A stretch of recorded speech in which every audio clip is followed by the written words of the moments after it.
We're just now getting the first video. Michael Sheen, hold your thought on the fifth one, but back to the first video being released there. If this is dated between October 9 and November 5, 2010, absolutely. Look at Osama bin Laden at that point. That was, what, some 6-7 months ago. And given the age and the last time we'd seen him, he has some dark hair there. It would clearly look as if he's been dyed. I know that NBC's Jim Miklaszewski, who's been at the Pentagon monitoring all this for us, is joining us now. Mick, what are we seeing here?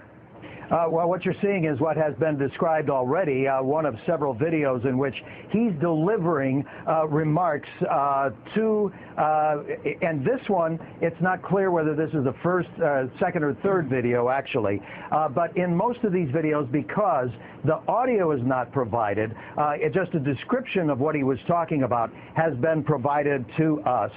But one of them, as our producer, Courtney Cubey, has let everybody know this afternoon, is the one about the armoire, puts Osama bin Laden directly at the compound. And in fact, it has been seen in previous videos that have been released. Now, one of the most interesting videos, actually, is when Osama bin Laden is watching television and flipping through satellite channels because he's trying to find video of himself. But in that video, you see him, he's in like a shawl or sweater of some kind. He's got a black cap on his head, but his beard is actually gray, as opposed to the blackened, dyed beard that you see in these pictures.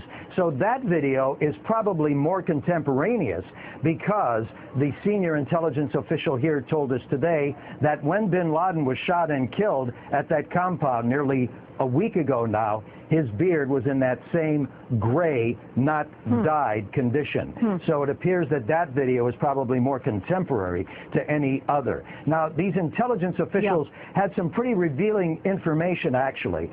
First of all, they call this the biggest, largest collection of senior terrorist material ever seized in these kinds of operations. And in addition, they found very noteworthy that when Al-Qaeda confirmed the death of Osama bin Laden in a statement, they did not immediately name a successor, indicating that within the ranks of Al-Qaeda, there's some turmoil actually going on about who they want, various factions within Al-Qaeda want to succeed Osama bin Laden. They're reporting that the traditional number two, as we've known him, Ahmed al Zawari, is not popular because, quite frankly, according to this U.S. intelligence official, he's a control freak. Bob, we're going to get to you in just a second, but on the heels of what Mick was just saying, Mick, as you stay with us, Evan Coleman, who really monitors all these jihadist websites, is one of our NBC terrorism analysts. Does that come any surprise to you that Ahmed al Zawari would not be the immediate number two successor? He was his number two man, Osama bin Laden's number two man. You have to know a little bit about the history of Dr. Ahmed al Zawari. This is someone who really, you know, he managed to annoy a lot of people and frustrate a lot of people. In fact, some of the most important sources that the U.S. has gotten from inside of Al-Qaeda, turncoats, we've gotten because of the fact that these guys got very frustrated with Ahmed al Zawari. Zawari was paying higher salaries to people in Al-Qaeda who were of Egyptian origin versus non-Egyptian origin. He was putting people, the top leadership of Al-Qaeda, who were all his lieutenants, Egyptians.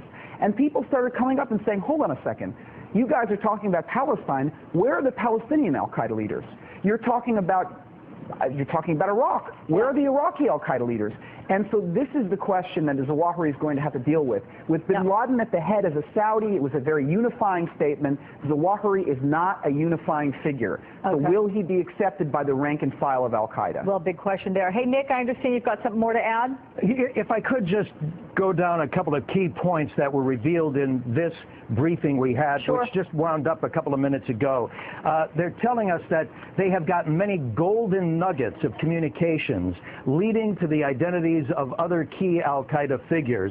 And, you know, if they've got those communications nailed down, they probably also have a good idea of possible locations.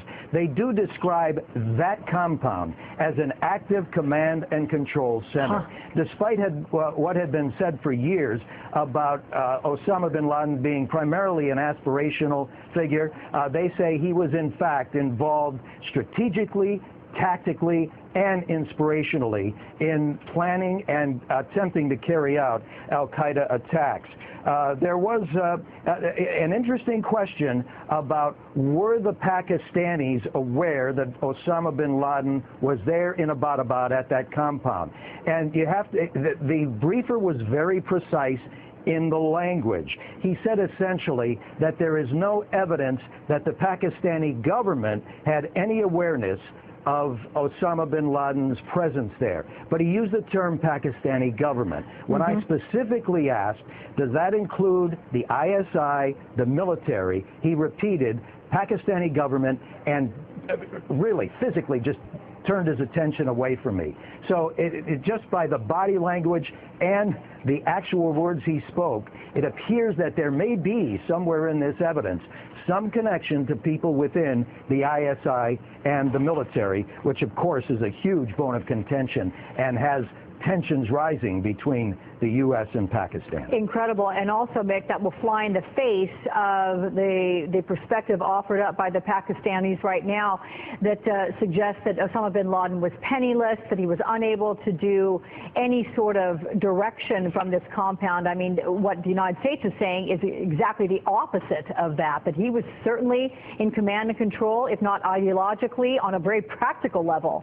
And just a couple of more quick points. When we talk about ISI and military, they're not necessarily monolithic organizations.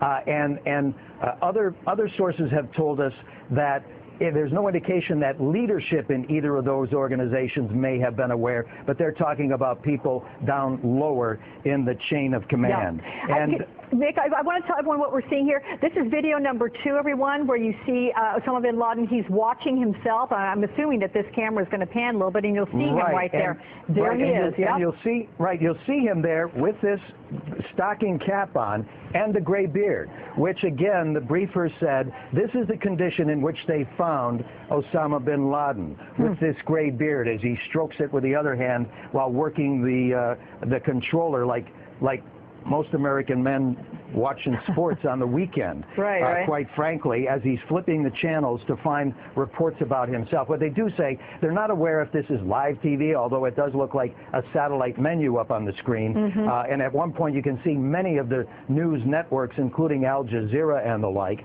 But they do say that they cannot confirm, obviously, that this was at the compound because of the immediate surroundings. But some of this equipment apparently was observed, so there's no question, according to some officials that we've been talking to recently, that this probably is very contemporaneous and that he was there at the compound. Yeah.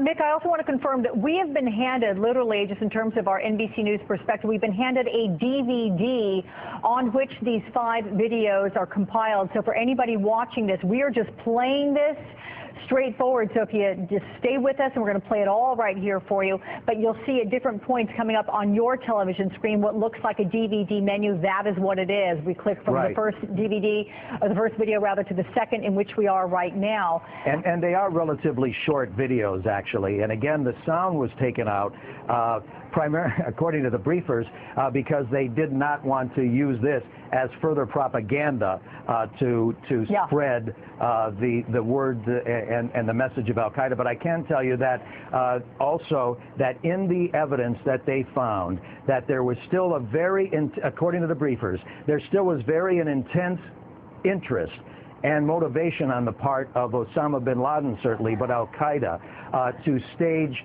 massive attacks against U.S. transportation, U.S. infrastructure, speaking specifically of American targets, although those specifics were not revealed here today.